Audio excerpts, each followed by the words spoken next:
Welcome to the Japanese Grand Prix in Suzuka, and the Japanese Grand Prix will be held on the Suzuka Racing Circuit in Japan, and this is one of the most challenging races of the season. Coming from the first two back-to-back races of the season, the Australian GP and the Chinese GP, which are two different worlds apart, but gave us two different racing with two different winners from one same team. We're talking about McLaren dominating the first two races and telling us they are in it to win it. And they've brought good car, good upgrades, and they have two good young drivers that are fighting tooth and nail to make sure they get this Grand Prix rounded up. But to a shock, let me be sincere with you, there are other teams like the Red Bull of Max Verstappen hunting them down. And we have the Mercedes, George Russell and Kimi Antonelli doing their bit. Also, the prancing horses of Charles Leclerc and Lewis Hamilton are also telling us they are not out of the show. These teams are bringing us great show and great and wonderful races. And we've seen the first two races how the Ferraris have made a real mess of their own races and how they've not been tidy with the race. And also we've seen Mercedes come from, I won't say really bad race in Australia, but came into a good one in China. And we saw Kimi Antonelli and some other rookies doing a beautiful job. We saw us performing very well in China, and we saw Williams ending with 2 good points in China. This has been the ups and downs of the races. Also, we have Charles Leclerc and Lewis Hamilton, including Pierre Gasly, being disqualified. 2 for underweight and 1 Lewis Hamilton for the skid. And to a lot of Lewis Hamilton's fans, this has been a bad race for Ferrari for him. And I said this in some of the shots in which I did, that this does not determine the winner of the races, and this does not determine the end of the race. What determines what happens in a race is when you get to the last 2 races of the season, and you know if anybody has won the championship. But if nobody has won the championship, then you know that we are in it for a thrilling end of the season. And certainly the Ferrari are bouncing back. They told us they're bringing upgrades to Bahrain, which we are looking up to. We know other teams are bringing upgrades. Like we all know, and I've made a video about, that Liam Lawson had been demoted and Yuki Tsunoda had been promoted to Red Bull. For me, I think this is a bad decision for Yuki Tsunoda, not for Red Bull, because they are putting him in a point or in a position in which it will be difficult for him to make a right call for himself. Will he spend the entire season in Red Bull, or will he perform well in Red Bull, or will he not perform well and Red Bull will have to look outside for another driver? Where will Yuki Tsunoda go to? Are they going to promote Isaac Kaja and put Yuki Tsunoda back in the RB? We don't know yet. But this season is going to be filled with a lot of emotions. We've had Jack Doohan in a single weekend having 4 penalty points. You know, it's going to tell you how difficult Formula One is. You don't want to be in this wonderful driver's seat. Let's go back to where we are. Japanese GP. The last few races of the Japanese GP had been held in Suzuka, and Japan had been a place in which had held more than 1 Grand Prix in a season, and also held their Grand Prix in 2-3 different race venues. They've held the Japanese Grand Prix on the Fuji Speedway for some time. I think that was from 1976 to 1977, and also they moved to Suzuka,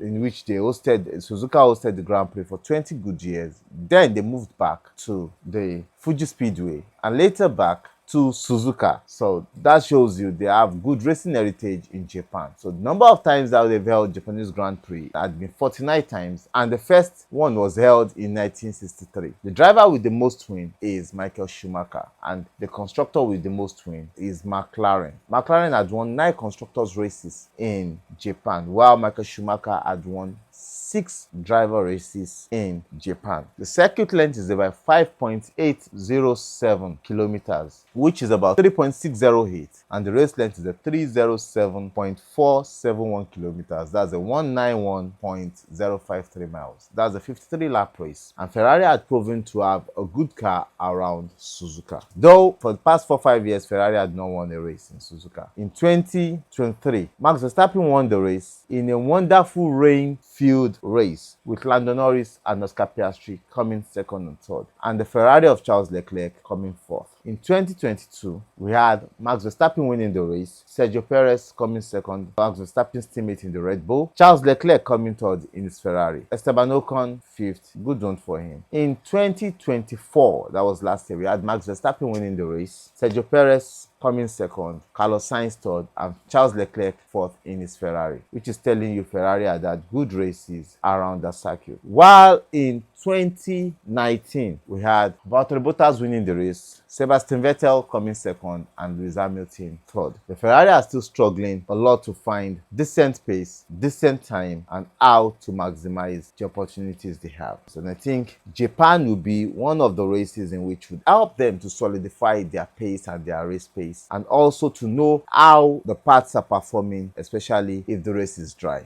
because there's no guarantee that that race will be dry. And they are going to be able to look at what else they need to bring up in Bahrain as they are bringing the flaws in Bahrain. The flaws are meant to stabilize the rear in which they are having issues with, though they are going to bring more upgrades. Now, the third strategy for Pirelli, Mario Isola has told us that Japanese Grand Prix will be having C1 as that tire. Remember, in China, we had C2 as the hard, C3 as the medium, and C4 as the soft. But here this time, we'll be having C1 as the hard, we'll be having C2 as the medium, and C3 as the soft. It's going to be a two-stop race. We can see that some teams have made one-stop work, but it's a very difficult one-stop to work in Japan. But two-stop is the strategy that works in Japan. But let's see how the race pans out. But it's going to be a very interesting race, and we're going to see a lot of teams bringing up strategies that will work. Strategy will be the key factor that determines the race in Japan. Looking at the weather forecast is saying on Friday, Saturday is going to be dry, but there is a high percentage of rain on Sunday. It's going to be 40% chance of rain on Sunday, so it's going to be a mixed race, a very interesting race on Sunday. But how will the rain change the way the race is being run? Now, we know Max Verstappen is a very good driver in the rain, and he proved that in his career, and he also did that in Australia. How will he turn this in his favor? We know Lewis Hamilton is also good in the rain, but in a new car, in a new Ferrari, how will the Ferrari perform in his hand? He's still learning that car. How will he be able to turn his fortunes around in the Ferrari in the rain? That we would know on Sunday. But there's a high chance of rain in the race, which means your qualifying position will also help you in the race. So you need to qualify high in the race. Then the strategy on when to go for the slicks, or should you go for slicks or intermediate or wet tires, will speak a whole lot in the race. Teams would have to pick their head around strategy and how this should be run, and this would also help them in making the race a very fun-filled race. But certainly, we are going to expect a very huge Japanese fans coming out, especially with Yuki Tsunoda teleported to Red Bull, and this is going to bring a wonderful race. Okay, I don't want to miss the Tokyo Drift of Lewis Hamilton in red. It's going to be a lovely one, and is special tribute element for Japan, because that has been two highlights that we've had over the years with Lewis Hamilton going to Japan. The tribute helmet, the Tokyo Drift, is always nice to see him drive on his GT.